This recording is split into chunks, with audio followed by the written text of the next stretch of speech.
Hoje eu vou te falar uma das razões pelas quais eu acho que muitas pessoas não gostam de teste automatizado.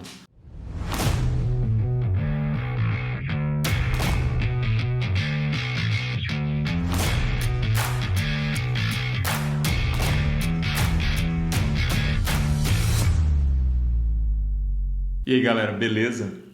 Tô soltando o vídeo no sábado para de fato não deixar de soltar vídeo nessa semana. Não sei se você sabe, mas faz 3 anos que eu tenho o canal e eu publiquei pelo menos um vídeo toda semana nesses 3 anos. Eu acho que não falhei nenhuma.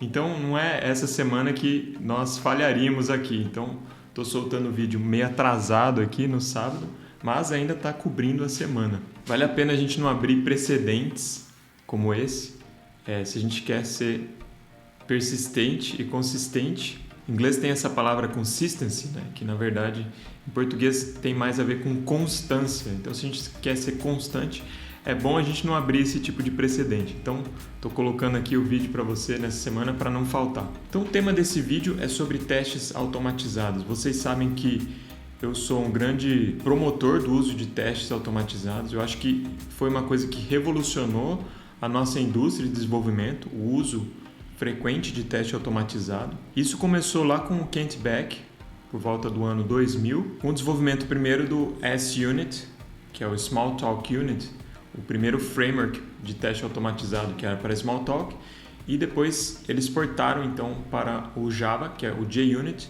e a partir disso foram desenvolvidas várias ferramentas para as várias linguagens para que a gente consiga fazer teste automatizado. Porque o conceito é muito simples, de fato. A gente roda alguma coisa com alguma entrada e verifica se a saída obtida é igual à saída esperada. Essa saída esperada pode ser uma exceção também, ou pode ser um estado de um objeto, ou pode ser uma saída de uma função mesmo. Então o conceito é super simples, mas o seu uso frequente me parece uma coisa bem radical e muito positiva no desenvolvimento de software. Nos dá muito mais confiança de desenvolver quando a gente tem uma rede de testes automatizados, um bom conjunto de testes automatizados que formam uma rede de segurança para o processo de desenvolvimento. Mas é claro, nem tudo são rosas e me parece que muita gente não gosta da prática do teste automatizado, muitas vezes porque não faz de uma maneira adequada. Então a gente fala, por exemplo, da pirâmide de teste, que fala sobre a proporção de testes que a gente tem dentro do sistema e indica que a gente deve ter muito mais testes de unidade do que testes de integração, do que testes end-to-end. Eu acho que faz muito sentido a gente seguir essa proporção. Por quê, pessoal?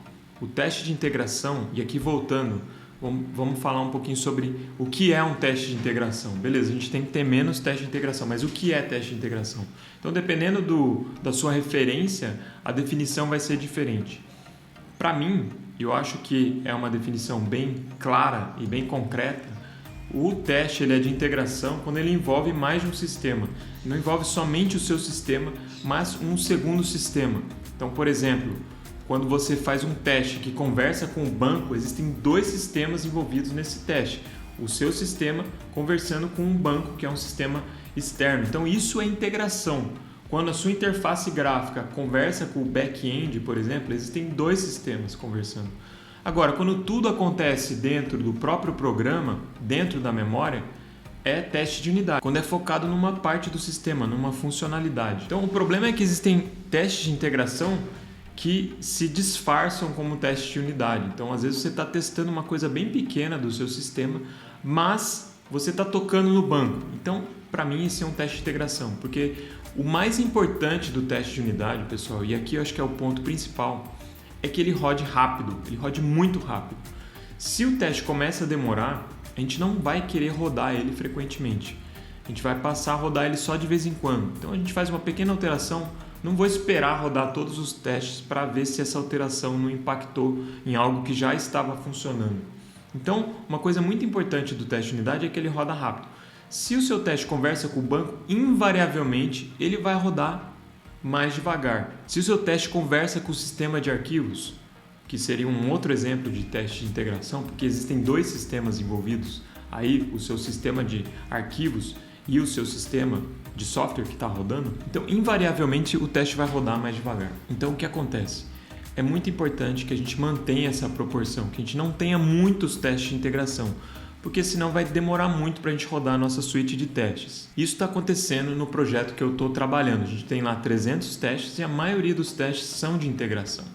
Então o que eu propus e que eu estou fazendo de fato? Estou transformando a maioria desses testes de integração em testes de unidade. A maioria desses testes conversa com o banco, então eu estou implementando repositórios em memória e o bom é que a arquitetura desse sistema está muito boa, então tem um desacoplamento entre os casos de uso e os repositórios, então é possível eu fazer o teste de unidade do caso de uso somente substituindo o repositório real, que conversa com o banco, com o repositório em memória. Isso vai melhorar a saúde do processo de desenvolvimento, porque os nossos testes vão rodar muito mais rápido, porque com esses 300 testes demora muito para a gente rodar toda a suíte de testes. Então deixa eu te mostrar um exemplo aqui. Esse é o sistema que a gente utiliza no livro Arquitetura Limpa na Prática. Então eu tenho aqui mais ou menos 120 testes, vou rodar todos eles aqui. A maioria deles é teste de unidade, mas a gente tem teste de integração também. Então vamos rodar todos aqui só para a gente ver quanto que demora. Esses aqui, ó, ponto teste, são teste de integração. Tá vendo que os spec, que são teste de unidade, eles rodam muito mais rápido. Então demora 11 minutos para a gente rodar toda a suíte de testes. Eu acho que é tranquilo isso aqui, não está demorando muito. Por quê? Porque a maioria dos nossos testes são de unidade. Então, para te mostrar um exemplo, eu tenho aqui um teste de unidade, certo? Que conversa com um repositório em memória. E aí eu fiz exatamente o mesmo teste, só que de integração, conversando com o banco mesmo. Tá? Então esse cara aqui conversa com o MongoDB Node Repository, então vai conversar com um repositório no Mongo. Então ele vai conversar com o banco, tá certo? Então vamos rodar os dois aqui para você ver a diferença no tempo. Então esse aqui é o teste de unidade.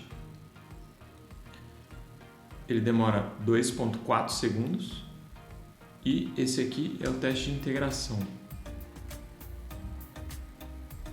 Demora quase 3 segundos. Então, assim, aparentemente a diferença não é muito grande olhando aqui para os números absolutos. Mas isso aí é uma coisa que, incrementalmente, se a gente tem muitos testes, começa a demorar muito mais tempo se você faz a maioria dos seus testes serem testes de integração. Nesse caso, cada arquivo aqui de teste tem somente 2 casos de teste. Então, são poucos casos de teste. Se a gente tivesse 10 casos de teste, o que acontece? O teste de integração ele tem sempre que você configurar o banco antes de rodar o teste, tá certo? Então, antes de rodar cada um dos testes, eu apago aqui o meu banco, eu limpo o banco. Então, isso, quando a gente tem, por exemplo, sei lá, 10 testes, obviamente que isso vai fazer com que o seu teste fique cada vez mais lento, comparado com a versão de unidade, na qual tudo acontece em memória. Então, a meu ver, vale muito a pena a gente seguir essa proporção que é sugerida pela pirâmide de testes. A gente ter a proporção de teste de unidade ser muito maior que a proporção de teste de integração. E a proporção de teste de integração ser maior do que de testes end-to-end. Claro, uma coisa que a gente pode fazer também é aumentar a velocidade dos nossos testes de integração. Isso a gente pode fazer de qualquer jeito, mesmo tendo poucos testes ou tendo muitos testes. Então, por exemplo, o Vlad Mihalcea, que é um cara espetacular do mundo Java, que fala muito sobre banco de dados e tal, ele tem esse post aqui, ó, que fala como rodar teste de integração com banco 20 vezes mais rápido. Então, de fato, eu testei isso daqui, os testes realmente rodam mais rápido. No meu caso, não rodaram 20 vezes mais rápido, mas é uma coisa que você pode fazer, que é o seguinte, você colocar o seu banco num disco em memória. Então, no Linux, no Windows e no Mac dá para fazer isso, né? Ele explica como é que você faz no Linux, por exemplo. Aqui, na verdade, eu acho que ele ensina no Windows. Então, aqui embaixo ele fala como que você cria um disco em memória, um disco em RAM. E aí, obviamente que o teste vai rodar mais rápido, porque ele não vai ficar mexendo com o disco, com o hard disk, né? Ele simplesmente salva os dados todos na memória. Então isso é uma coisa que você pode fazer E, obviamente, existem outras abordagens para você aumentar a velocidade dos seus testes de integração. Mas, de qualquer maneira, me parece que vale a pena a gente ter muito mais testes de unidade do que testes de integração. Porque, invariavelmente, a nossa suite de testes ela vai aumentar. E quanto mais testes de integração a gente tiver, mais tempo vai demorar para a gente rodar a suite de testes. Eu acho que é muito bom você ter alguns testes de integração. Por exemplo, quando você tem um banco, é bom que pelo menos alguns testes realmente toquem no banco. O que eu tenho feito é o seguinte: todos os testes de todas as camadas, a camada mais de casos de uso e de domínio e até o controlador, eu faço teste de unidade. Mas para cada endpoint eu faço pelo menos um teste de integração, que de fato vai testar o endpoint, vai fazer um post lá na sua URL mandando o dado. Então esse dado vai passar por todas as camadas, vai entrar no banco e vai dar algum retorno e a gente vai checar esse retorno. Então acho que vale a pena, pelo menos nessa camada mais externa, né, do endpoint mesmo, a gente ter testes de integração, pelo menos um para cada endpoint da nossa aplicação, da nossa API. Isso é só uma sugestão, obviamente, que você pode seguir uma proporção diferente, mas nos meus projetos pessoais isso tem funcionado muito bem. Claro, quando você cria um repositório para um banco específico, eu também gosto de fazer teste de integração para esse repositório. Então, todas as operações do repositório, sei lá, adicionar algum dado no banco, fazer algum tipo de consulta no banco usando o repositório, eu testo isso aí também, fazendo o teste de integração. Mas aí são poucos, porque você vai fazer apenas um para cada operação. Então, seus casos de uso vão conversar com o repositório em memória. Mas o repositório que conversa com o banco, a gente testou todas as operações dele. E, obviamente, quando a gente testa o endpoint, que a gente está fazendo teste de integração mesmo, esse endpoint vai conversar com o banco de verdade, porque ali a gente vai configurar o repositório com o banco. Então é isso, galera. Só algumas ideias aqui para você melhorar a saúde do teu processo de desenvolvimento, utilizando, né, seguindo mais ou menos a proporção indicada lá na pirâmide de testes. Eu recomendo você fazer isso. Estou fazendo isso nesse projeto que eu estou falando para vocês. Eu acho que vai ficar muito melhor depois. Eu já refatorei alguns dos testes. Eles estão rodando muito mais rápido como teste de unidade. Claro, existe um trabalho ali de você implementar os seus repositórios em memória. E quando esses repositórios são complexos, né?